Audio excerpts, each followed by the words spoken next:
Elle est à Manhattan. Elle est sur Lexington Avenue. Elle est vêtue d'une robe blanche. Elle porte des escarpins. Elle se place au-dessus d'une bouche de métro. Elle laisse s'envoler sa robe. Elle provoque un attroupement. Elle multiplie les prises. Elle affole les passants. Elle rentre à l'hôtel. Elle est descendue au Saint-Régis. Elle y retrouve Joe.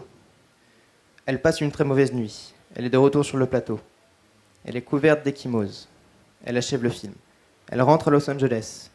Elle est de retour à Beverly Hills. Elle est sur le perron de sa maison de Palm Drive. Elle est accompagnée de son avocat. Elle est assaillie par les journalistes. Elle bégaye. Elle est en larmes. Elle annonce son divorce. Elle invoque la cruauté mentale. Elle se réveille. Elle se lève. Elle déjeune. Elle lit le journal. Elle apprend qu'Ella Fitzgerald est en ville. Elle souhaitait chanter au Macambo. Elle ne pourra pas s'y produire. Elle est noire. Elle est furieuse. Elle pose son journal. Elle saisit son téléphone. Enfin résonne dans la glissière la rumeur grossissante du train. Sur les quais, les magazines se ferment, les gens se lèvent. Le voilà. Son boucan le précède de peu. Déjà le RER se profile à gauche dans l'obscurité, pénètre dans la station avec un crissement de frein qui se transforme en larcène. Les visages se crispent comme des papiers qu'on froisse. Moteur toujours en marche, le RER s'immobilise. Les gens s'approchent d'un même mouvement, se pressent vers les portes qui sont ouvertes. Frottement de manteaux et heurts d'épaules, empressement des uns, impatience des autres, le signal de fermeture retentit. Au moment où Shérif monte à son tour, son portable se met à sonner, entonnant un refrain américain dont le son graduellement s'amplifie. Mais il ne fait pas un geste pour saisir le téléphone. La flemme. C'est sûrement pour le boulot. Ils laisseront un message. Les portes se ventoussent sur toute la longueur de la rame. Le RER redémarre. L'obscurité rend Franck anxieux. Mais la dernière station souterraine est passée. Dans quelques mètres, le RER sortira du tunnel et débouchera à l'extérieur de Paris, de l'autre côté des boulevards périphériques. C'est l'affaire de quelques minutes. Il s'accroche à l'idée du ciel comme à un accoudoir invisible quand Shérif entre dans le wagon, accompagné d'une musique, basse scandée et voix féminine en anglais, que crache le portable dans sa poche. Franck le regarde progresser à contresens de l'avancée du train. Qu'est-ce qu'il combine, celui-là ?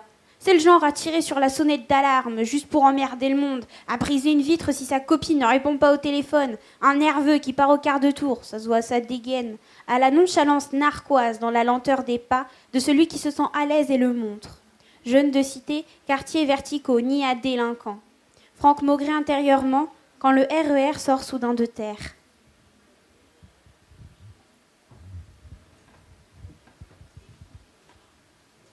Il faudrait toujours être en route pour l'Alaska. Mais y arriver à quoi bon ? J'ai fait mon sac. C'est la nuit. Un jour, je quitte Manosque, les plateaux, Manosque, les coteaux. C'est février. Les bars ne désemplissent pas, la fumée et la bière. Je pars. Le bout du monde, sur la grande bleue vers le cristal et le péril, je pars. Je ne veux plus mourir d'ennui, de bière, d'une balle perdue, de malheur, je pars. Tu es folle ? Il se moque. Il se moque toujours. Toute seule sur des bateaux avec des hordes d'hommes, tu es folle. Il rit. Riez, riez, buvez, défoncez-vous, mourrez si vous voulez, pas moi. Je pars pêcher en Alaska, salut. Je suis partie. Je vais traverser le grand pays. À New York, j'ai très envie de pleurer. Je pleure dans mon café au lait, puis je sors. Il est très tôt encore. Je marche le long des grandes avenues désertes. Le ciel est très haut, très clair, entre les tours qui s'élèvent comme des folles. L'air est cru.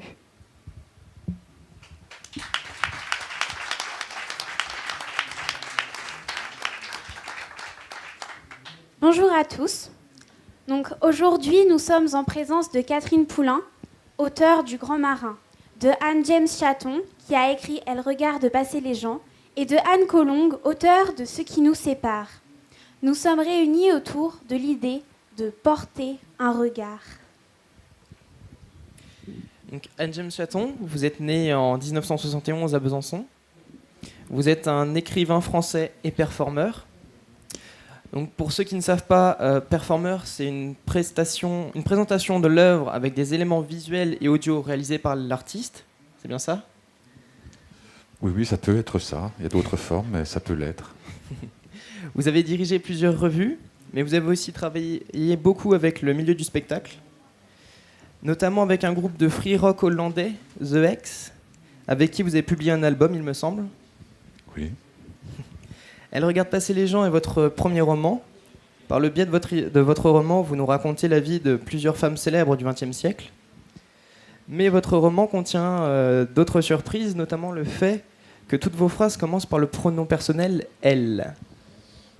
Oui. Donc la question étant...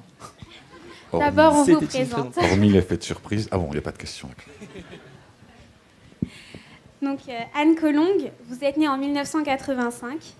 Vous avez étudié aux Beaux-Arts pendant 5 ans. Vous êtes passionnée par la photographie. Vous avez fait de nombreux voyages et vous aimez voyager. Hein. Et vous avez passé notamment 3 ans à Tel Aviv, en Israël. Ce qui nous sépare, donc publié chez Actes Sud, est votre premier roman. Là, 7 personnages se croisent, sans réellement se rencontrer. Ils sont humains, touchants, plongés dans leurs rêves, leur passé, leurs pensées. Catherine Poulain, vous êtes née en 1960. Vous commencez à voyager très jeune. Au gré de vos voyages, vous êtes employée dans des conserveries et de poissons en Islande ou sur des chantiers navals aux USA. Vous travaillez au Canada ou comme barmaid à Hong Kong. Vous avez pêché 10 ans en Alaska aussi. Votre premier roman, Le Grand Marin, est couronné de succès par de nombreux prix littéraires.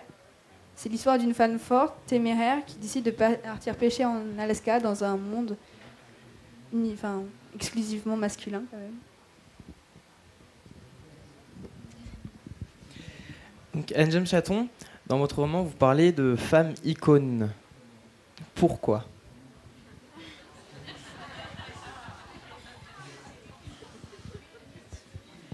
Ça aurait d'ailleurs pu être le titre du livre. Mais après coup, toutes ces femmes que vous appelez des icônes, qui le sont à différents degrés d'ailleurs dans notre mémoire collective, c'est-à-dire qu'on se rappelle assez évidemment de Marilyn Monroe, on aura déjà plus de difficultés à se représenter des personnages comme Mata Hari ou Isadora Duncan. Alors, j'ai pris en quelque sorte quand même le contre-pied de ce regard iconique qu'on peut porter sur elles, en racontant leur vie, leurs existences, au plus près de leur quotidienneté. Et donc de toutes les actions qu'elles pouvaient mener dans leur quotidien, dans ce monde, dans leur époque. Donc c'est une sorte... Bon, la particularité, comme vous l'avez dit, c'est effectivement ce phrasé, ce « elle », qui est le sujet premier du livre. Hein. Ces femmes sont l'objet du livre, mais c'est le « elle » qui est sujet, puisque ce « elle », à certains moments, peut devenir d'autres femmes et même des objets.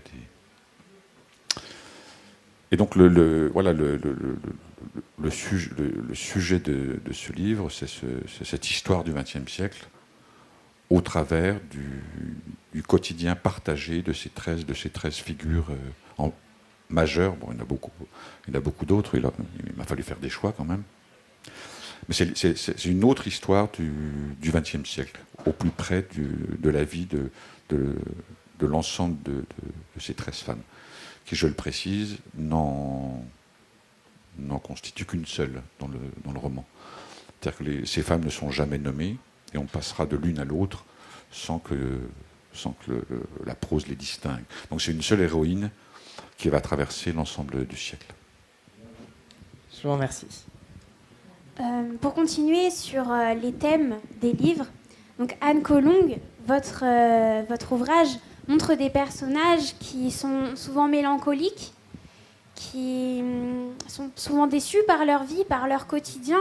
Est-ce que vous voyez la société d'une manière aussi pessimiste, ou est-ce que pour vous, la tristesse de ces personnages, c'est un moyen de montrer combien il faut profiter de la vie ?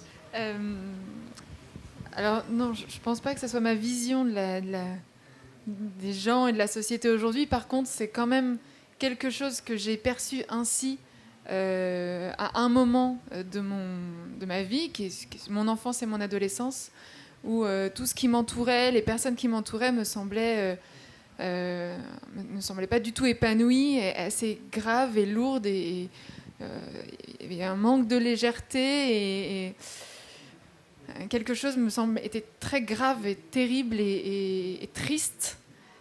Et effectivement, je l'ai ressenti très fort aussi, parce qu'à cet âge, l'enfance et l'adolescence, voilà, c'est quand même un âge qui nous marque et qui nous constitue ensuite. Et c'est mon premier roman, donc voilà, je ne suis pas sûre qu'on...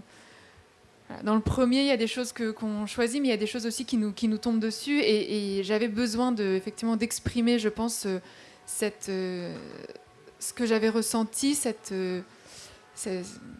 environnement-là, et du coup qui a créé chez moi par effet en réaction le désir de vivre complètement différemment. D'ailleurs, ça fait écho à la présentation du livre de Catherine, avec cette héroïne ce personnage qui veut partir, qui ne veut pas subir voilà, un quotidien avec d'autres genres de problèmes, mais aussi subir quelque chose, et qui prend le parti de partir et de vivre autrement.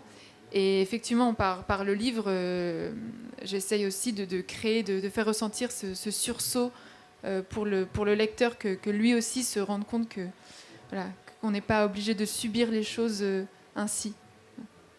Merci beaucoup, et merci d'avoir introduit donc Catherine Poulain. Louane. Merci. Votre héroïne Lily part pêcher en Alaska, et vous avez vous-même pêché en Alaska 10 ans. Est-ce que votre héroïne est finalement votre histoire personnelle ? Eh ben oui, mais j'ai essayé de camoufler, je voulais pas. Et puis pour finir, je me suis dit on va essayer, on va commencer par ça. Mais c'était pas tellement important que je parle de ma propre vie. Je voulais que ça soit comme révélateur, c'est comme le petit personnage qui passe et puis qui présente le reste du monde. Mais ce texte, oui, je l'ai écrit. Ça, je l'avais écrit. Il n'y avait pas de message derrière. Dans vos 3 romans, il y a quelque chose qui nous a marqué, c'est que vous parlez d'histoires d'amour, comme c'est souvent le cas dans la littérature française. Mais vos histoires d'amour sont souvent associées aux larmes, à la douleur, à la séparation. Et est-ce que c'est ainsi que vous vous représentez l'amour, et pourquoi avoir choisi de le montrer de cette manière ?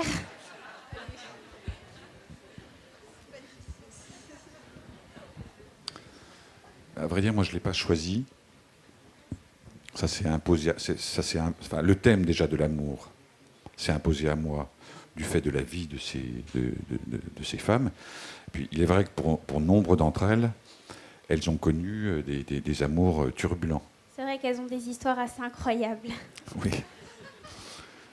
Donc voilà, j'allais pas adoucir une réalité, puisque le livre est quand même basé sur des données factuelles et non sur des ressentis. Mais l'accumulation de cette factualité génère nécessairement des situations telles que vous les percevez. Mais d'une certaine manière, ce n'est pas de mon fait, c'est pas moi qui le choisis. Oui. L'amour n'est pas si central que ça dans la vie des personnes, enfin dans les récits. Et quand j'en ai parlé, alors c'est des histoires qui étaient terminées, donc forcément il y a la période épanouissante de la rencontre, et puis il y a aussi sa fin. Donc oui. Peut-être que c'est ça qu'on retient, et c'est souvent plus facile de parler de turpitude et de choses complexes que de parler du bonheur amoureux ou de la passion. Et c'était... Voilà, pour certains, c'était ensuite parler du regret, d'une histoire qui s'est arrêtée. Non, mais c'est pas ainsi que j'envisage forcément toutes les histoires d'amour. Mais là, pour ces personnages, ces histoires-là me permettaient d'évoquer autre chose. Le regret, de ne pas avoir eu le courage dans un cas, ou bien pour d'autres, une histoire, dans le cas du couple marié, dans l'histoire de Franck, un mariage où l'amour disparaît, mais c'est parce qu'il est pas, parce que la parole aussi disparaît dans le quotidien, et c'était une manière de questionner ça. Voilà. On en revient au manque de communication entre les personnages. Et vous, Catherine Poulain? Mais avant tout, j'ai voulu parler d'une rencontre. Alors certains ont pu y voir de l'amour. Moi, des fois, je me dis, les histoires d'amour, ça regarde... on n'a pas à les raconter, ça regarde que soi. Mais alors, j'ai trouvé intéressant de se servir de deux personnages très différents. Le rugueux et puis le tendre, quoi, et pour faire comme un jeu de révélateur. Et c'est comme ça qu'ils vont se découvrir l'un l'autre. Et avant tout, je voulais faire un livre sur le grand marin, sur ces hommes complètement brûlés de vie. Et je me disais donc, cet homme qui ne parle pas, cet homme qui est taiseux, c'est une manière de le faire se révéler. Donc c'est dans la rencontre, c'est dans le heurt du rugueux et du tendre. Et après, il arrive ce qu'il arrive. J'ai laissé l'histoire ouverte. Mais évidemment, ça a l'air assez triste. Parce que mon personnage, c'est quand même une quête pour la liberté. Une recherche. Et cet homme est quand même pétri de regrets, il espère une vie classique avec un enfant, un petit Jude, alors qu'il est tellement alcoolique. Est-ce que c'est seulement possible? Donc c'est pour ça que j'ai laissé vraiment le mystère, pour pas avoir à tomber dans la dégringolade de l'histoire, l'alcool et la colère. Merci beaucoup. Donc, Anne Colomb, j'en reviens à vous. Dans votre ouvrage, vos personnages s'observent, ils s'imaginent qui peut être l'étranger à leur côté. Ils ont chacun des préjugés les uns sur les autres, et en même temps, on découvre leur histoire, on découvre qui ils sont réellement.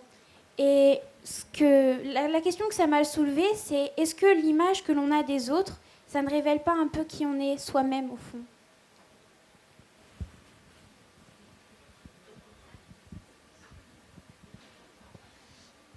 C'est les questions les plus difficiles depuis ces 5 jours. Désolée. En fin de festival, c'est... Alors...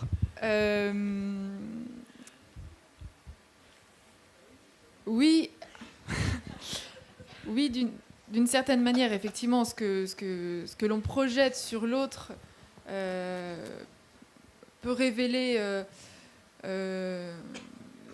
qui on est, nos peurs, notre manière de voir les choses, mais aussi il y a des choses qu'on ne contrôle pas, et des idées qu'on nous a inculquées, ou des choses que l'on reçoit de l'extérieur, voilà, qui ne sont pas propres à nous, mais qui sont propres au monde,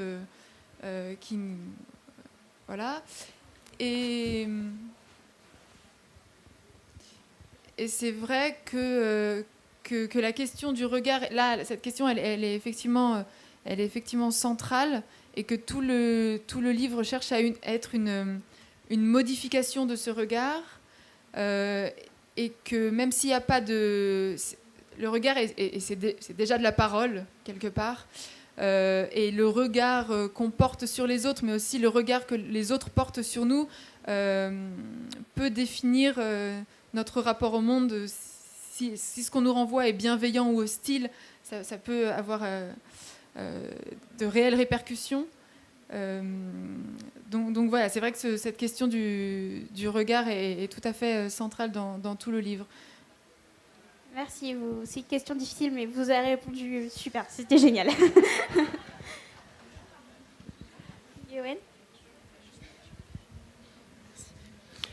Donc, le propre de l'icône est bien souvent de se retrouver seul. Dans votre roman, vous nous parlez d'hommes et de femmes, eux aussi confrontés à la solitude. Votre héroïne recherche la solitude d'une certaine façon. Elle part pour l'Alaska pour s'isoler de ce monde. Est-ce à dire que la solitude est inhérente à la vie, Catherine Poulain ? Je pense que la solitude est très importante pour se retrouver au pied du mur. pour se retrouver confronté à soi-même et se dire maintenant qu'est-ce que je fais? Maintenant je vais où? Maintenant est-ce que je... Plus de possibilité de suivre les autres, de suivre... on n'a plus aucune... plus de sécurité, plus d'assurance, plus de... J'ai toujours aimé, lorsqu'arrivait le moment où je n'avais plus rien à quoi me raccrocher. Des voyages parfois où j'étais très jeune et j'ai voyagé un peu au bout du monde. Et je me disais, le vrai voyage commence quand le matin où je me réveille, où je me sens absolument perdue, je me dis, oh, je ne peux plus sortir dans la rue, j'ai peur, qu'est-ce qui va m'arriver? Et tout d'un coup, il y a une espèce de grand calme qui vient dedans et on se dit, ça commence, le voyage commence, je suis arrivée au point où je suis seule. Bon, la solitude, évidemment, ça peut être un moteur, c'est un espace dans lequel essayer de se créer ou de trouver quelque chose. Mais je ne pense pas non plus que la solitude soit bonne chaque jour de la vie. Nous sommes quand même des animaux assez grégaires, je pense. Donc, trop de solitude peut aussi mener à la folie. Mais il faut savoir doser, comme dans tout. D'accord, je vous remercie. Anne James Chaton, pensez-vous, vous, que la solitude qui entoure souvent vos icônes est inhérente à la vie? Là, on touche à la métaphysique. On en revient à hier. On en revient, pardon? À hier. Oui, d'une certaine manière, oui. Alors, la question c'est, est-ce que la solitude est constitutive? Oui, notamment quand on est aussi célèbre que par exemple Marilyn Monroe ou d'autres de vos icônes. Chacun dans sa vie, à un moment qu'il soit une icône ou pas, quel qu'il soit d'ailleurs, a pu ressentir ce sentiment de la solitude. Après, la vérité ou la véracité de ce ressenti, il est propre à chacun, et on peut aussi vivre dans une fausse solitude. On a le sentiment que... Voilà. Après, je répondrai un peu différemment. J'ai pris ces héroïnes, effectivement, premièrement, dans le quotidien du rapport qu'elles avaient au monde. Soit au travers, effectivement, de leur art. Donc si c'est Marilyn, ce sera le cinéma. Si c'est Mata Hari, ce sera la danse et puis l'espionnage. Si c'est Camille Claudel, ce sera la sculpture. Et c'est réellement dans ce lien que l'on éprouve tous d'une action-réaction qu'on entretient avec le monde. Le monde étant l'humanité. Donc, il n'y a jamais réellement de temps de solipsisme total. Parce que ce temps de retour le plus profond sur soi sera toujours une façon d'être à l'égard du monde et des autres. Donc, même quand vous êtes dans votre plus profonde intériorité, vous êtes toujours, d'une certaine manière, en lien avec les autres et avec le monde. Donc, c'est une forme c'est une vague qui a différentes intensités. Et ce rapport entre le sujet et le monde, d'une certaine façon, c'est lui qui va créer la solitude, plus que vous.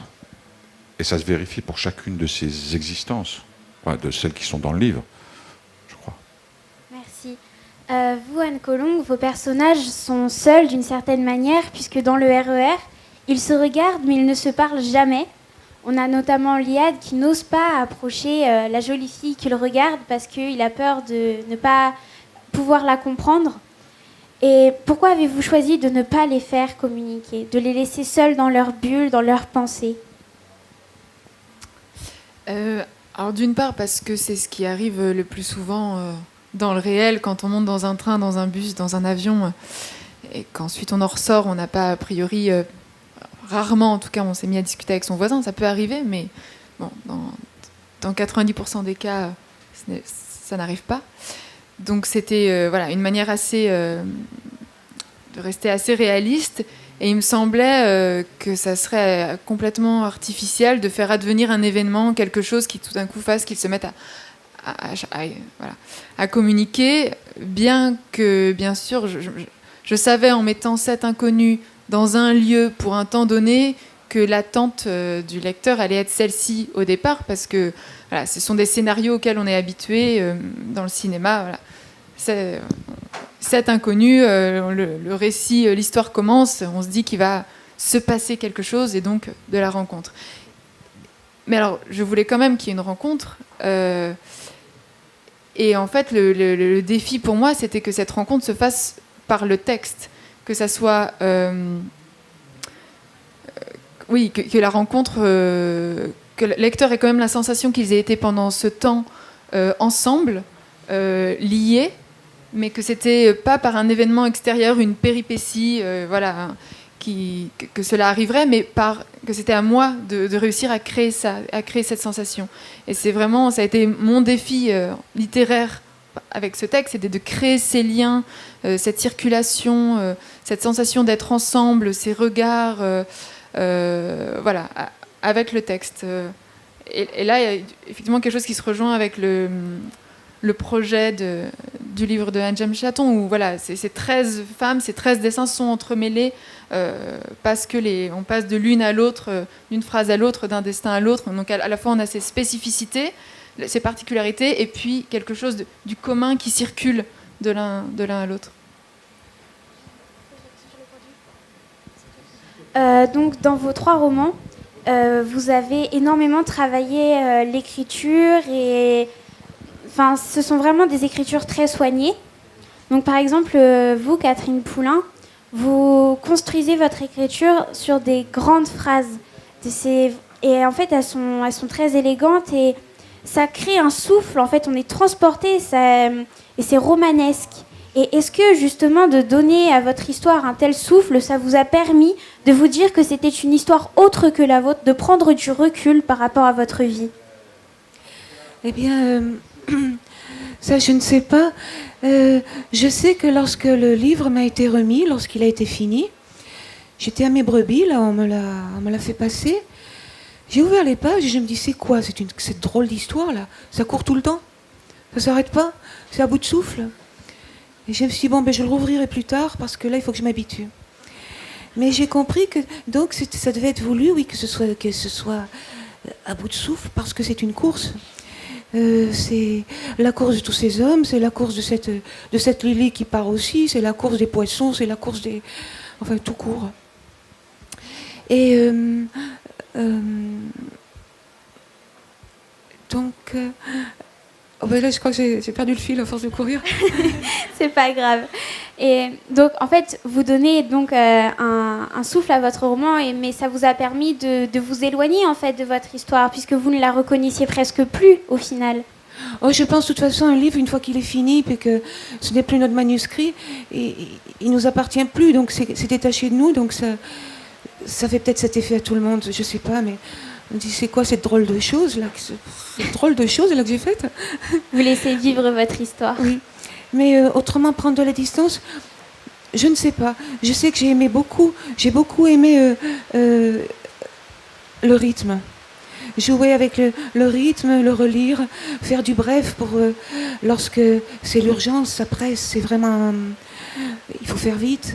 Et tout d'un coup partir dans une longue phrase. Là, et parfois même, je me suis complètement laissée avoir. J'étais partie dans des textes, c'était devenu tellement lyrique, je me disais, ça c'est vraiment beau. Hein. Oh. Et j'étais allée boire un ricoré, c'était 5h du matin. Je vais relire ça, j'ai dit, mais c'est ridicule. Donc, il faut savoir doser. Mais j'aimais beaucoup jouer justement avec la musique, en fait. On retrouve presque les vagues, en fait, de votre océan sur lequel Lily navigue. Oui, c'est un peu le rythme de... Merci beaucoup. Merci. Donc, je vais vous faire poser une question. Ce ne sera pas aussi dur. Anne Colomb, votre roman, il est construit sur différents points de vue, clairement identifiés dès le départ. Puis à la fin, ils se mêlent. Vous pouvez nous expliquer ce choix? C'était une volonté de votre part ou pas? Oui, donc ça, du coup, ça rejoint ce que je disais un peu avant de ce désir de tisser ces 7 personnages qui ne se connaissent pas. Et donc, au départ du livre, les personnages sont assez identifiés pour que le lecteur puisse un peu... parce qu'il y en a quand même 7. Voilà, qu'ils puissent avoir des points de repère, même où ils sont placés dans le wagon. Et à partir du moment où tout s'était, j'imaginais, suffisamment installé, là j'avais la liberté d'aller à l'intérieur même d'un seul paragraphe, de passer de l'un à l'autre, même à la fin d'une phrase, qu'une même phrase puisse être associée d'un personnage à l'autre, et puis même que la phrase nous conduise de l'un à l'autre. Et c'était dans le voilà, ça servait cette intention, ce désir, cette tentative de les relier par le texte même. Et que si je les avais laissés séparés, si même j'avais écrit les histoires, chacun de ces récits de manière séparée, et ensuite j'avais fait une espèce de montage, ils seraient restés séparés.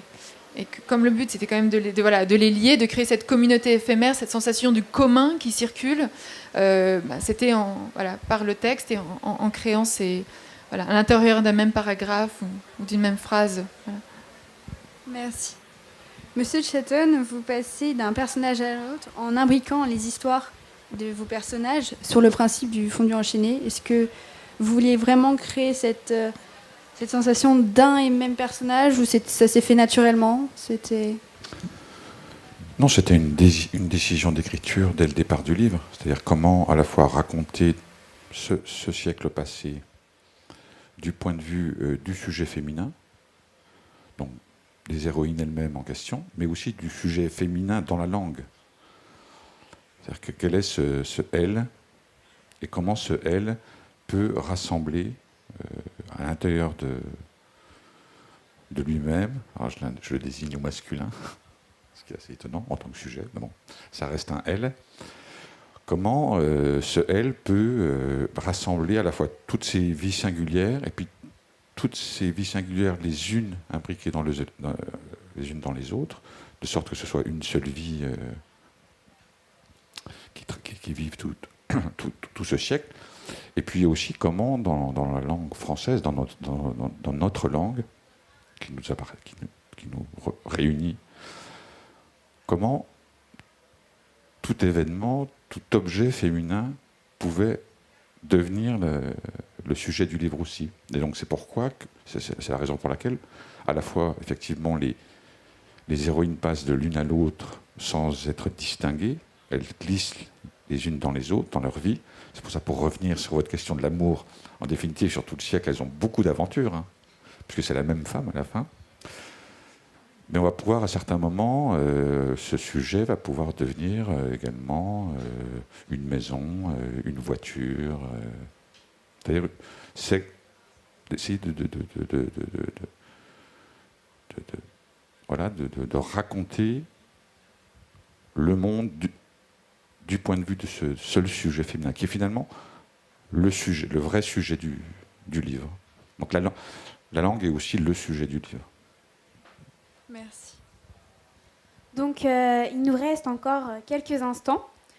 Donc, pour que nous puissions partir avec votre voix dans les oreilles, est-ce que vous voudriez bien nous lire un extrait, un passage de vos livres? Si vous voulez bien.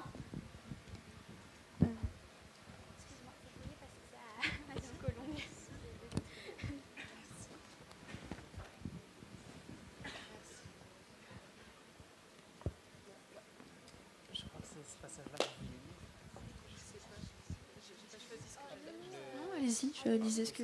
Non, pas celui-là.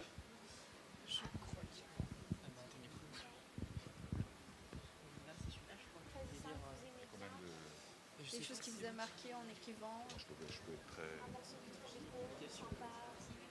Pardon ?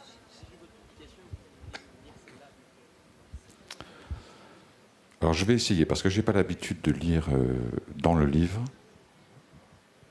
Quand je donne des lectures du livre, je réimprime des pages A4, parce que la graphie du texte est différente.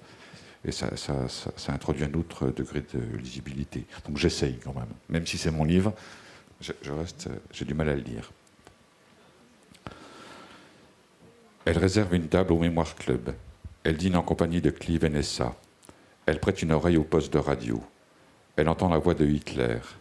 Elle peste, elle plastronne, elle tempête, elle violente, elle hurle, elle scande, elle aboie, elle braille, elle insulte, elle se tait, elle reprend, elle menace, elle avertit, elle se calme à nouveau, elle éteint la radio, elle écrit toute la matinée, elle se promène de 14 à 16 heures, elle joue aux boules de 17h à 18h, elle lit Madame de Sévigné, elle dîne à 19h30, elle corrige le travail de la veille, elle écoute de la musique, elle lit Siegfried Sassoon, elle se couche à 23h30, elle allume la BBC, elle suit l'intervention de Chamberlain, elle annonce la rencontre de Munich, elle rassemblera Hitler, Mussolini et Daladier, elle statuera sur le sort des Sudètes, elle préservera la paix, elle fait des provisions, elle achète 4 bougeoirs, elle commande un surplus de charbon, elle reçoit 2 masques à gaz du gouvernement, elle se rend à une conférence du docteur Freud, elle le trouve ridé et rabougri, elle le voit traverser de mouvements convulsifs,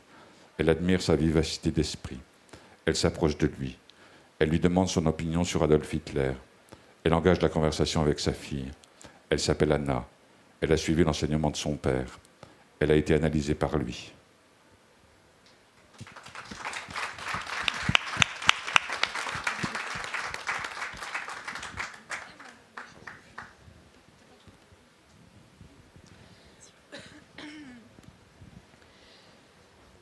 Toujours le ferry qui m'appelle, qui brame dans la nuit, viens Lily, viens, et moi cloué au port.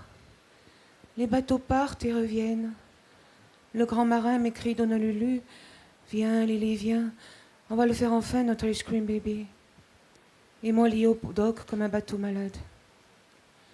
Assise sur le quai, derrière moi la rue, le lavomatique, les douches trop chères, le coffee shop des jolies serveuses. Plus loin, le bar et le liquor store avant les pêcheries d'Alaskan Seafood. Devant moi, le port, la flotte des bateaux qui partent et reviennent. Les aigles planent dans un ciel trop blanc. Les mouettes vont et viennent et crient, se moquent ou gémissent, clameurs qui s'étirent, aigres et lasses, s'amplifient pour mourir dans des accents sauvagement tristes. Moi, bon à rien, qui regarde les bateaux partir, les marées mourir et renaître, entend le ferry bramer 2 fois par semaine, viens Lily, viens. Relis les lettres du grand marin, griffonnées au dos de vieux papiers tachés de graisse et de bière. Lily, mon amour, viens. Regardez les mouettes, les aigles et les bateaux. L'île a refermé sur moi ses bras de rochers noirs. L'anse verte des collines me domine, silencieuse et nue. Les épilobes en fleurs ondulent comme une marée mauve. L'ombre d'un grand marin qui s'est couché sur moi ne m'a pas quittée lorsque lui est parti sous cette pluie très douce, sur un ferry blanc dans la nuit très noire. Elle marche avec moi quand je traîne la patte dans ces rues peuplées de grands hommes beautés qui vont d'un bateau à l'autre, puis d'un bar à l'autre, en tanguant, et s'en retournent vers la mer de leurs pas balancés et souples. La nuit revient, l'île referme sur nous l'anse obscure de ses bras.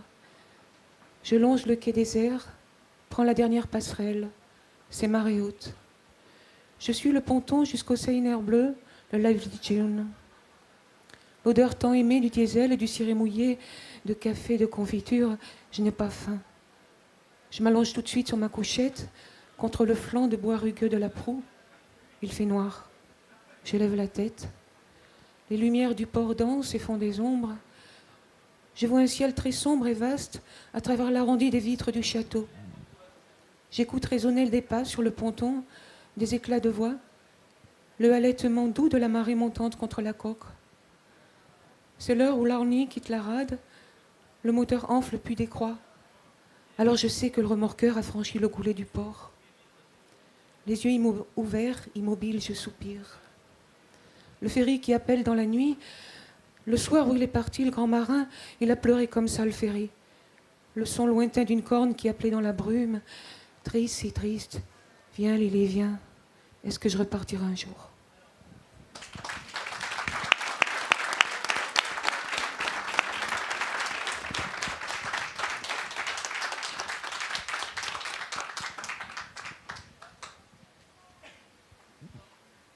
Alors, d'habitude, je lis le début, mais ça fait plusieurs fois qu'on se voit, donc je vais lire autre chose.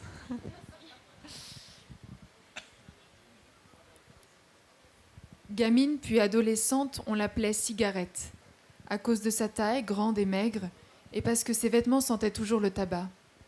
Ils habitaient au-dessus du bar PMU que tenaient ses parents, et la mère insistait pour qu'elle passe par la salle du café lui dire au revoir avant de partir à l'école. Cigarette longeait tête baissée le dos des hommes déjà accoudés clope au bec devant un verre ou un café noir. À la porte lançait sans un regard « à ce soir » et sortait rapidement tandis que son frère prenait le temps d'embrasser la mère, ce qui l'obligeait à courir pour la rattraper au bout de la rue. Depuis ce temps-là, les choses n'ont pas beaucoup changé. À part qu'on ne peut plus fumer à l'intérieur, tout est resté identique dans le café. Carrelage beige et banquette en sky, le mobilier en bois a bien tenu, les parents un peu moins. Ils ont vieilli. Elle aussi d'ailleurs, ce n'est plus une enfant. Mais pour ceux du quartier, elle est restée Cigarette. Elle a gardé de ce surnom la minceur dont sa mère s'est toujours étonnée, la lui reprochant presque, comme si c'était une tare d'être filiforme. Ces cannes, je ne sais pas d'où tu les tiens, mais sûrement pas de moi. On va croire qu'on ne te nourrit pas. Mange ! En la resservant, elle prenait le père à témoin. On la dirait malade, la peau sur les os qu'elle a. Lui restait silencieux, relevait la tête, faisant seulement mine de la regarder car sa fille n'était plus l'enfant à qui il était naturel de prendre la main pour traverser la rue ou lui montrer comment bien tasser le café des expressos, mais une adolescente plus grande que lui, éthique et peu bavarde, dont il évitait le regard en replongeant la tête dans l'assiette et la fourchette dans l'omelette. De toute façon, son absence de réaction n'était pas remarquée par sa femme, qui ne le laissait jamais en placer une. Adolescente, la servilité de son père avait fait rager Cigarette, qui n'a jamais su si son obéissance muette était une soumission dont il souffrait en silence, ou bien une manière pour lui d'avoir la paix, de vivre à l'écart, tranquille dans ses pensées. Au café non plus, on ne l'entendait pas. À peine si on le voyait derrière les présentoirs de briquets et les feuilles de loto, préposé derrière la caisse à la vente des jeux à gratter et du tabac, tandis que la mère, avec sa verve et son décolleté, régnait sur la salle en patronne. Sur la salle et sur les clients, des hommes surtout, planqués tout le jour dans le fond du bistrot comme des enfants voulant échapper au bain, la paume autour d'un verre auquel ils s'accrochaient, l'œil vague ou scrutateur, ces habitués dont Cigarette connaissait les prénoms, les inflexions de voix, la torpeur ou les rires, avant même que sa tête n'atteigne le bord du comptoir. Elle détestait presque autant descendre à la cave qu'aller récupérer les cendriers pleins sur les tables, s'approcher de ces présences invariables aux visages pochés, aux avant-bras épais et aux mains énormes, ces habitués qui se permettaient une familiarité d'oncle avec elle, et devant lesquels elle devait parfois réciter ses cours d'histoire ou sa poésie. Elle s'exécutait à contre-cœur, braquée intérieurement, et remontait aussitôt après pour ne pas entendre les commentaires suscités par sa leçon sur Vercingétorix ou Jules César, qui les sortaient un instant de leur apathie. Mais qu'est-ce qu'on s'en fiche des batailles de Gaulois morts? C'est pas avec ça qu'on trouve du travail, moi je te le dis, lançait l'un d'eux tandis qu'elle était déjà dans les escaliers. Remarque qui, selon le nombre de verres bu et l'humeur de la salle, tombait à plat ou bien ouvrait un débat collectif et bruyant dont elle entendait la rumeur et les éclats depuis leur appartement au-dessus. Non, rien n'a changé. Et elle n'est pas moins docile que le père, au fond, tout aussi incapable de se dresser contre la mère. D'ailleurs, si elle est là ce soir, dans ce RER, c'est parce qu'encore une fois, elle n'a pas su lui dire non.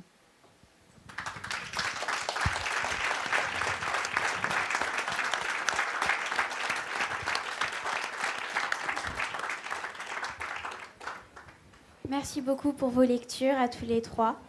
On a encore un petit peu de temps, donc si parmi vous, dans la salle, quelqu'un a des questions ou une remarque, on passe le micro.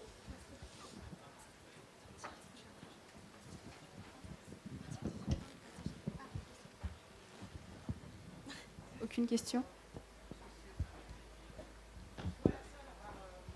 J'avoue qu'au départ, j'ai eu beaucoup de mal à accrocher. Ça m'agaçait, le L.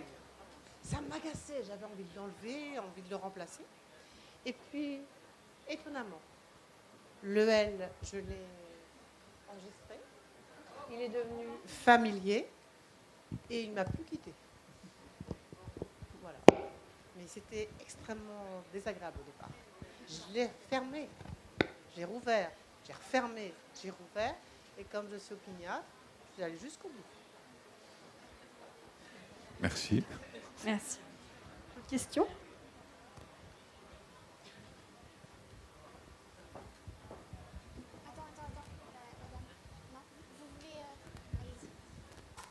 Moi, le L m'a déplu au départ.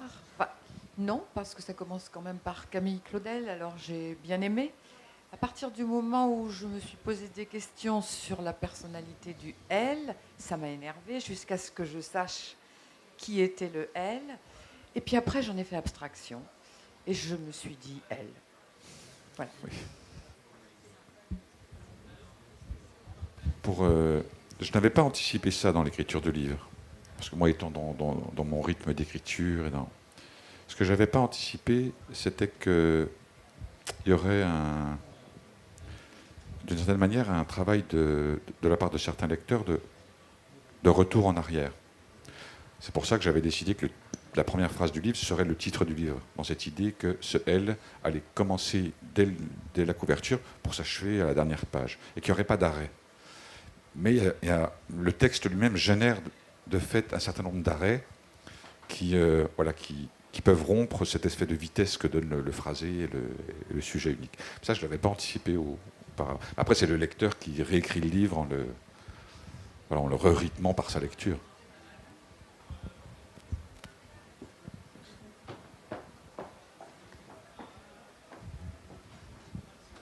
Moi, j'aimerais bien vous poser une question sur les descriptions. C'est à Amtienne Chaton que je m'adresse.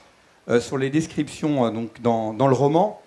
J'ai sous les yeux la description d'une Bugatti type 37, après d'une guitare. Est-ce que ces descriptions, qui d'un seul coup sont très surprenantes dans le livre, est-ce qu'elles ont la même fonction que dans un roman classique ? C'est-à-dire qu'elles sont surprenantes parce que je vais pas m'amuser à les lire là. Oui. Elles sont hyper détaillées, mais on a l'impression d'avoir une page de catalogue chez un concessionnaire pour la Bugatti. Hein, mais à un moment donné, il y a une description de la guitare Fender là, de Jimi Hendrix. Vous pouvez nous dire deux mots par rapport à ça. Sur la fonction vraiment, c'est-à-dire que là, on a l'impression d'avoir la description d'un catalogue, quoi, vous voyez. Oui, c'est-à-dire que c'est de la même manière que j'ai pu utiliser pour... Si je prends le cas de la Bugatti. La Bugatti, c'est la voiture dans laquelle, malheureusement, est décédée Isadora Duncan sur la promenade des Anglais à Nice. Dans le livre, elle ne meurt pas. C'est ça qui est assez intéressant. Mais bon... de la même manière que j'ai pu auparavant, concernant notamment Duncan, utiliser un certain nombre de faits que j'ai pu prélever dans 4 à 5 biographies sur sa vie, quand j'allais réaliser ce déplacement du sujet, quand elle, Duncan, devient elle, la voiture dans laquelle est Duncan, la voiture, je vais aussi aller chercher la documentation qui parle de la voiture. Ce sera la même chose d'une autre manière quand, par exemple, si je reviens sur Marilyn Monroe, quand Marilyn Monroe, on a tous en tête ces images où Marilyn Monroe vient chanter pour l'anniversaire de John Kennedy. À partir du moment où je suis en présence d'un document d'une autre nature, c'est-à-dire que là, à cet instant-là, ce n'est plus des biographies de Monroe que je réécris, c'est le film que je regarde et que j'essaie de décrire le plus objectivement possible. Ça pourrait être vrai aussi d'une toile de Frida Kahlo. C'est-à-dire que quand un objet féminin apparaît dans mon texte, je vais aller chercher la documentation relative à cet objet et je vais tenter de le transformer dans la prose qui guide l'ensemble du livre. Ou comme la guitare de Hendrix. Merci.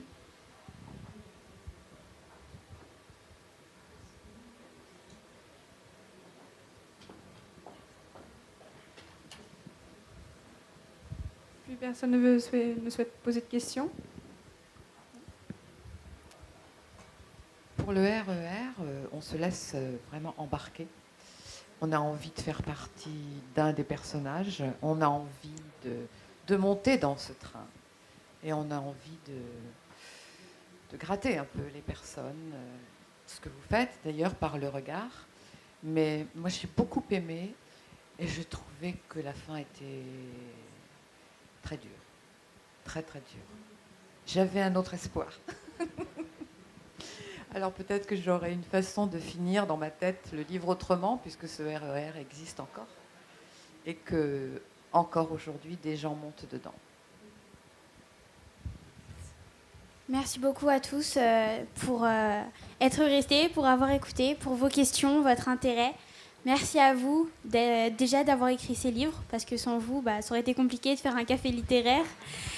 Et merci d'avoir répondu à nos questions, même si des fois, je sais, c'était un peu compliqué. Et, on n'a pas fait exprès, hein. Franchement, on a essayé. Merci encore et bonne journée à tous. Merci à vous. Merci. Au revoir. Merci.